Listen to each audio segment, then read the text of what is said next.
देश विदेश की लोक कथाएं। असम की लोक कथा शिव जी का वाहन। वाचक स्वर श्वेता पांडे। ये उस समय की बात है जब भगवान शिव के पास कोई वाहन न था।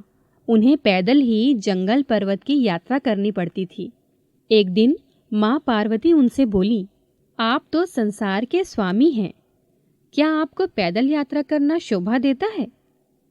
शिव जी हंसकर बोले, देवी, हम तो रमते जोगी हैं, हमें वाहन से क्या लेना देना? भला साधु भी कभी सवारी करते हैं? पार्वती ने आंखों में आंसू भरकर कहा, जब आप शरीर पर भस्म लगाकर, बालों की जटा बनाकर, नंगे पांव कांटों भरे पथ पर चलते हैं तो मुझे बहुत दुख होता है। शिव जी ने उन्हें बार बार समझाया, परंतु वो जिद पर अड़ी रही। बिना किसी सुविधा के जंगल में रहना पार्वती को स्वीकार था, परंतु वो शिव जी के लिए सवारी चाहती थी। अब भोले भंडारी चिंतित हुए, भला वाहन किसे बनाए? उन्होंने देवताओं को बुलावा भेजा। नारद मुनि ने सभी देवों तक उनका संदेश पहुंचाया। सभी देवता घबरा गए, कहीं हमारे वाहन ना ले लें। सभी कोई न कोई बहाना बनाकर अपने अपने महलों में बैठे रहे। पार्वती उदास थी। शिव जी ने देखा कि कोई देवता नहीं पहुंचा। उन्होंने एक हुंकार लगाई तो जंगल के सभी जंगली जानवर आ पहुंचे। शिव जी ने उनसे कहा, तुम्हारी माँ पार्वती चाहती हैं कि मेरे पास कोई वाहन होना चाहिए। बोलो, कौन बनेगा मेरा वाहन? सभी जानवर खुशी से झूम उठे। छोटा सा खरगोश फुदक कर आगे बढ़ा, भगवन, मुझे अपना वाहन बना ले, मैं बहुत मुलायम हूं। सभी खिलखिलाकर हंस पड़े। शेर गरज कर बोला, मूर्ख खरगोश, मेरे होते तेरी जरूरत कैसे हुई सामने आकर बोलने की? बेचारा खरगोश चुपचाप कोने में बैठकर गाजर खाने लगा।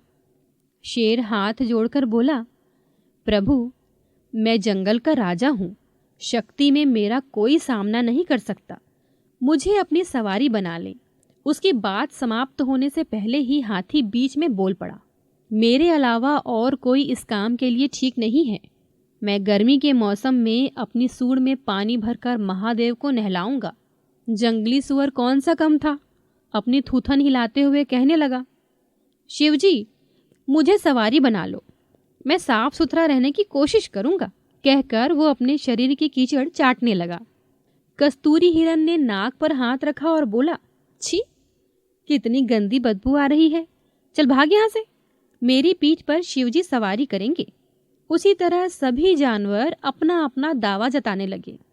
शिवजी ने सबको शांत कराया और बोले, कुछ ही दिनों बाद मैं सब जानवरों से एक चीज मांगूंगा, जो मुझे वह ला देगा वही मेरा वाहन होगा। नंदी बैल भी वही खड़ा था। उस दिन के बाद से वो छिप छिप कर शिव पार्वती की बातें सुनने लगा। घंटों भूख प्यास की परवाह किए बिना वो छिपा रहता। एक दिन उसे पता चल गया कि शिव जी बरसात के मौसम में सूखी लकड़ियां मांगेंगे। उसने पहले ही सारी तैयारी कर ली। बरसात का मौसम आया, सारा जंगल पानी से भर गया। ऐसे में शिव जी ने सूखी लकड़ियों की मांग की तो सभी जानवर एक दूसरे का मुंह ताकने लगे। बैल गया और बहुत सी लकड़ियों के गट्ठर ले आया। भगवान शिव बहुत प्रसन्न हुए। मन ही मन वे जानते थे कि बैल ने उनकी बातें सुनी हैं। फिर भी उन्होंने नंदी बैल को अपना वाहन चुन लिया।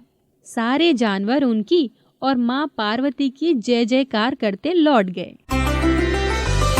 अभी आपने सुनी असमिया लोक कथा। वाचक स्वर श्वेता पांडे। संकलन करता भोला यामिनी। ऑडियो प्रस्तुति रेडियो अर्पा।